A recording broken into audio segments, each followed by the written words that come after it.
You want to support Roland Martin Unfiltered? Be sure to join our Bring the Funk fan club. Every dollar that you give to us supports our daily digital show. There's only one daily digital show out here that keeps it black and keep it real as Roland Martin Unfiltered. Support the Roland Martin Unfiltered daily digital show by going to RolandMartinUnfiltered.com. You can make this possible. See, this is the video I'm talking about. Go to my iPad, please. And if you into voting and all of that, do your duty and urge everybody around you to go ahead and do that, no question. Yeah. But some of us are revolutionaries, and we already know that the voting is a joke, really, the money that's involved. And on top of that, the Electoral College, where you're not really voting for a president, you're voting for a member of the Electoral College who then votes for the president. Dang. So even if they say, man, say that again. Say that again, well, man. They say, oh, your vote counts. It's your voice. That's bullshit. It's going down. It's a chain of command, huh? It's and we at the bottom of that chain. Keep that in mind too, okay? So, like I was saying, it's the Electoral College. Just that alone, just that concept by itself. We're not voting for a president. When you put your vote in, you are not voting for the president. You're voting for a member, a representative of your state. That's who you vote. That's who you put the vote. And they take the votes and say, oh, okay, Hillary won the popular vote. Hillary won the election. But we, the Electoral College, are just going to give it to Trump. What vote matters then? Charlemagne. So, Reese, there was a particular, the look on your face says a whole lot. I want to start with this, Reese. First of all, Reese, it's the Electoral College. I was thinking electoral. Go ahead. I'm sorry. Go ahead. Electoral? Black people. I need y'all to do better. KRS-One, he's supposed to be an intellectual. Last I checked. He's talking about the Electoral College. People, this is what's so frustrating to me, is that this show is competing with people who have tens of millions of followers or millions of followers who are spewing garbage. And they're very convicted. And I think KRS-One's video exemplifies my frustration of the way that people are belligerently ignorant and very convicted in information that's just flat out not true. Yes, it is true that technically the way the process works is we have an electoral college. But did y'all see where Hillary electors gave the election to Trump? That's not how that worked. Unfortunately, Donald Trump won the Electoral College due to many factors such as voter suppression, voter deterrence, which is what we're still seeing. And God only knows what the hell Russia did with them voting machines, okay? Nobody wants to admit that. But the bottom line is, and going back to what Sheena said, it's so amazing to me that people in North Carolina think that, well, the Electoral College invalidates my vote. President Obama in 2008 won North Carolina by 14,000 votes out of 4.3 million votes cast. It was a 0.3% margin in 2008. In 2012, he lost it by 2%. In 2016, Hillary lost by 3.6%. So North Carolina is somewhat of a swing state. In this election, North Carolina is also a swing state. But irrespective of how swingy your state is, the bottom line is that your vote goes to a number of things, as Sheena pointed out, up and down ballot. There's a Senate race in North Carolina.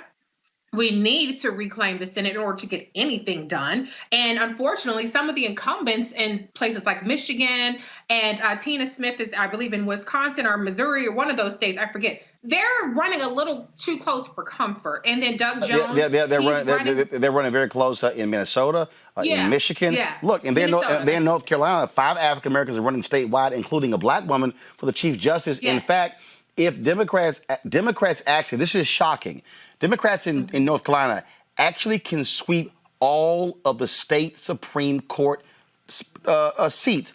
Why is that important? Because it was the North Carolina State Supreme Court that ruled that districts in that state were racially gerrymandered.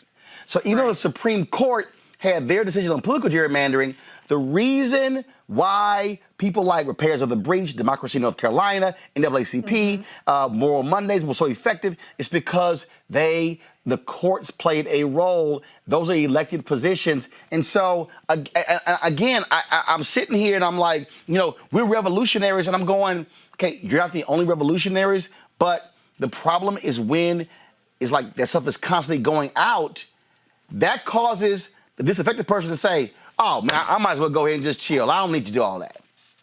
But my question, Roland, is what have your results been?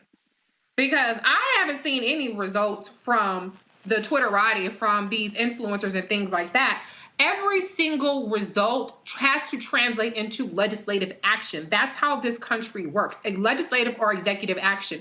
And that comes from the ballot box. That comes from pressure on people who are elected. But the most effective way of pressuring people is voting. If you don't vote, nobody gives a shit about your opinion. Greg, I wanted to get you to weigh in on that KRS-One video. And the thing is the thing for me is, again, I talked to that student in North Carolina Central, and she literally said that very thing, that there are students who are saying, man, this thing really don't affect us. I don't even really bother with this because no sense in me voting. They are going to pick who they want anyway. Well, brother, I'm not really mad at Brother Lawrence Parker. I mean, as the initials in his stage name indicate, knowledge reigns supreme over nearly everyone. So, knowledge doesn't stop with a little bit of knowledge. A little bit's a dangerous thing. And again, our brother Nick Cannon, my very good friend who graduated from Howard, Nick and I would talk a long time about the utility of voting. You know what Nick did? Nick said, I need to educate myself on this. So we started with Dick Gregory's book when he ran for president, Count Me In. And that led to reading some other books. And then he invited Angela Rye into one of his early canons classes, and they talked about voting. KRS-One isn't that energy. First of all, you're not a revolutionary. I mean, because if you're a revolutionary, you wouldn't be on TV talking about you're revolutionary. That's one thing. But shout out to all the YouTube and Twitter warriors who are revolutionary. But the energy, I absolutely am with his energy. I understand that because we're on the verge of a transformation. This country is going to be transformed. If Trump is put back in the White House, it's going to be transformed by those who are going to tear it up on all sides. And if he's not in there, as Lee Merritt said, we're going to demand and make some demands on power. As Lee Saunders. I mean, I'm sorry, I said Lee Merritt. Lee Saunders. I'm sorry, brother. As Lee Saunders said, we have to get these demands met. And as Linda Sarsour said on this show, we have to put our best opponents in the White House. As Reese said, we got to vote to get in there, and then we bust it out. We have to do that. So I'm not really mad at KRS as much as I am bemused, because unlike Nick Cannon, for example, or others who have a platform, who have that visibility Reese is talking about with these millions of folks, but who continue to educate themselves and are committed to trying to figure out the best tactic, KRS and others, Brother Jackson, Curtis Jackson, 50 Cent, and all these, seem to be satisfied with just making kind of off-the-cuff pronouncements at the cusp of a transformational tactical moment. It's okay maybe if you talk like that November the 4th or 5th, but when you're talking loud like that and then turn around and may have some impact on somebody who won't vote, to quote KRS one more time, self-destruction. You're headed for self-destruction. See, this is the issue that I have with that commentary, and the issue that I have, because as somebody who deals with words, decade of syndicated columnist, somebody who's been writing stories, been on TV and radio, it matters because you never know who's listening. And I absolutely understand the frustration that exists among a lot of people, black men, black women, white folks. Remember, 91 million didn't vote in 2016. That ain't all black people. And so I totally get it. I totally get all of that. And I totally get the people who say, y'all keep saying voting was going to solve it. I think that's also part of the problem, Reese. The thing that I say is that voting is not the solution. voting is a part of the solution. You cannot, so when I remember seeing the polling data of this 37%, Terrence Woodbury's research, 37% of these young people who were out there marching and protesting did not believe that voting was going to somehow make a difference. And I'm sitting there going, okay, but if you're protesting and you're marching and you're saying that you want laws changed, who do you think changes the laws? I mean, if I was hungry, I probably would not have a conversation with somebody else who can't cook. I'm probably going to have a dialogue with somebody who can cook to solve my problem of I'm hungry. And so I just keep trying to get people to understand you can't protest for change and then say, y'all let me know when this stuff is going to change, when the y'all are the very people who are the ones who either change it or who won't, which means that if I don't vote, all I'm doing is just going out for a walk, yelling and screaming because I'm doing nothing about the very people who I need to listen to why I'm protesting. They go together. Yeah, they do. And you know, I did a thread, I believe it was this week, about, I think a lot of people, for one, overestimate the amount of power that Democrats have, and they especially overestimate the amount of power that Black people have. One of the talking points out of Ice Cube's media tour is that, well, we've elected all these Black people and we don't have anything to show for it. There are 500,000 elected officials around the country. 9,000 of those are Black. That's 2%. That is not this groundswell, this massive amount of Black people that are in power that are letting us down. And those people are not evenly distributed. This current Congress is the largest representation of Black people in the entire Congress. That's 11% of the Congress. And only in the Senate, which has a lot of power, as we could see in terms of this judicial hearing, they make up 3 people, and one of them is a Republican. And so I think, number one, people need to really understand that Black people don't have as much power in this country. And so you're fighting with the wrong people. You're fighting against the CBC. You're fighting against the people that are actually on your side. When I look at the CBC agenda and I look at Diddy's new, quote unquote, Our Black Party agenda, I don't see anywhere where there is something that's opposed to each other. And I don't see anywhere where Diddy's, quote unquote, Our Black Party is proposing something other than what the CBC is already doing. And so I have people where I ask them, are you following the CBC? No. Okay, well, how the hell do you expect to know what they're doing? But you're very critical of them. I see these people that are coming out here, Our Black Party, who have made no endorsements whatsoever. When you have Adrian Perkins in Louisiana, you have Mike Espy in Mississippi, you have Jamie Harrison in South Carolina, you have Reverend Warnock in Georgia. These are winnable races. Marquita Bradshaw in Tennessee. These are winnable races, and you're on the sidelines. And so get off the sidelines. You can be a revolutionary. A lot of them are actually political prisoners. Those are the true revolutionaries, or they've survived these kind of political persecutions over decades. But you have to get off the sidelines. You have to vote on every single level. That's not a cliche. That's just literally the structure of our society. And I appreciate what Dr. Carr reminds us is you got 2 choices. You get in there and you vote and you try to keep this fragile democracy that we have together, or you got to be prepared to really be a revolutionary. And I'm afraid if people don't wake up, and it seems that people are more than like most of them, aside from the loud people on social media, I'm afraid what the next 4 years looks like with Donald Trump. And the last thing I would say is I saw a commenter on Fox News, a Black woman, and she was responding to Charlamagne, and she said that Black people will reset regardless of who is the president and are going to put pressure on them. There is no reset with the Donald Trump administration. Be very clear about that. There's no reset. We don't get to reset 1 in 920 Black people dead from COVID. We don't get to reset 41% of Black businesses lost. We don't get to reset 13% unemployment under Donald Trump's watch. whose strategy for tackling COVID is herd immunity, which is going to wipe out millions of people. There's no reset from that, Black people. The only reset is on November 3rd and voting his ass out. That's the only reset we get. We get one chance. After that, we're screwed. And I'm not exaggerating. I'm not trying to be funny. That is literally our only option. I mean, Erica, what people have to understand, and let me, to the point Reese just made, and I need people to understand, I totally get if somebody says, I don't see nothing changing. Here's the problem I have with that. I understand the sentiment.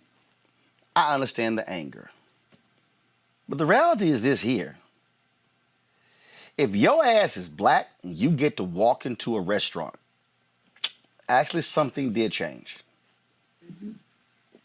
If you're Black and you actually can do a job that goes beyond being a janitor or working at the post office or being a teacher, some things have changed. If you begin to, again, really begin to say, okay, what things have actually changed? I think part of the issue here is that, and why the generational divide is there, because I think the reason the 50-plus audience views this thing differently, because they experienced stuff that, frankly, we didn't. I'll say the 55-plus. They actually saw stuff and experienced stuff that we didn't. So if you're 55 or younger, you have no recollection, no understanding of Jim Crow, of that level of hatred, that level of demonization, none of that. But the thing that I still am stuck on, Erica, is, okay, if you don't believe that voting is part of the solution, by all means, show me what way can actually change systems. Show me what beyond that. See, that's why when the fools like Jason Whitlock run around talking about, we got to change our community. Yes, we do. And even with all those Black elected officials, we've seen advancements. But today, the Republicans in the Senate Judiciary Committee advanced Amy Coney Barrett to the floor over their own rules.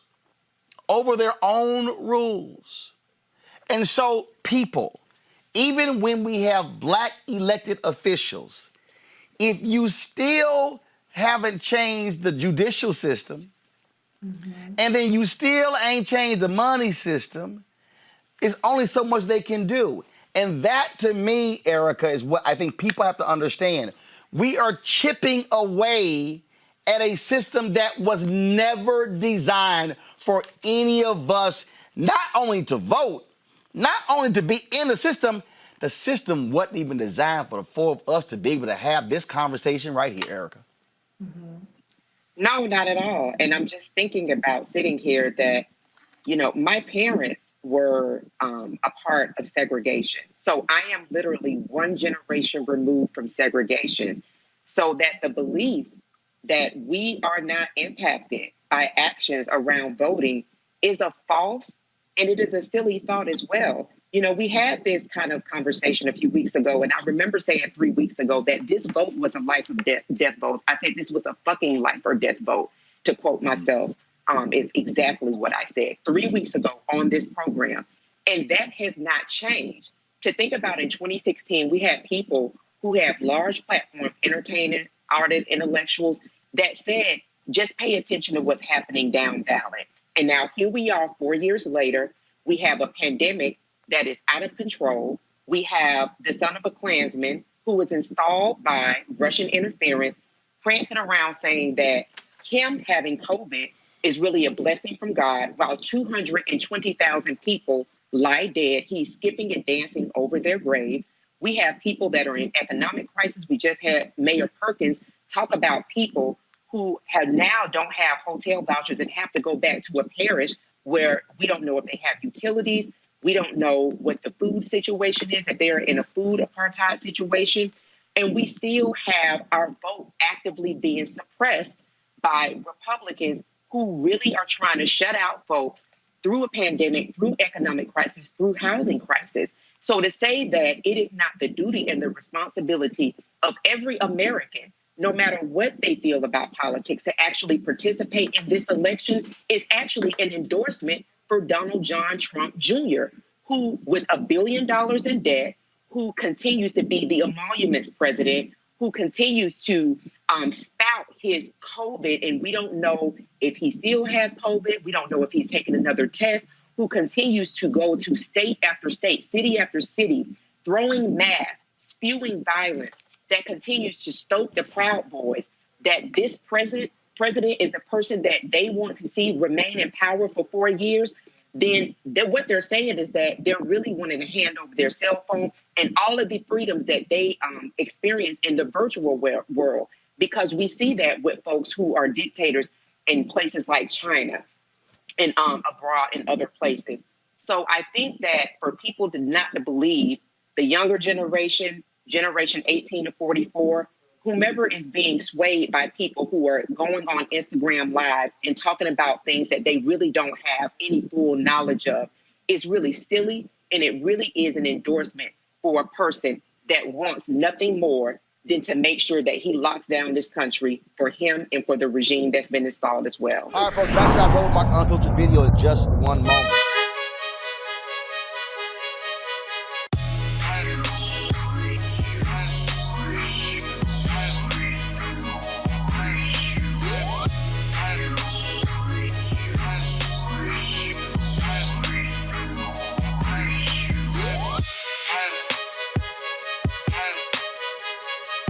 All right, the folks at Ceek.com, black-owned company founded by Mary Speo. They, of course, a virtual reality company. You can check out their content at Ceek.com, CEEK.com. You can do so, of course, with these VR headsets. You can look at it, of course, on your regular device or your pad or your computer.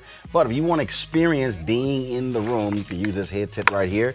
All you simply do is just pop in your cell phone in here, pop it on, and then put this headset on, and you can literally experience their content in virtual reality. And so allows for you to do a 360-degree view of the room. But also, folks, they have the 360-degree 4D headphones right here. These are Bluetooth headphones. They have complete surround sound in terms of as you hear the particular music. Gamers love them as well when they're playing their games. And so it's just phenomenal bass in these headphones as well. You can get one or both devices at Ceek.com using this promo code RMVIP 2020, RMVIP 2020. So we certainly thank the folks at Ceek.com for being a partner with us here at Roland Martin Unfiltered. All right.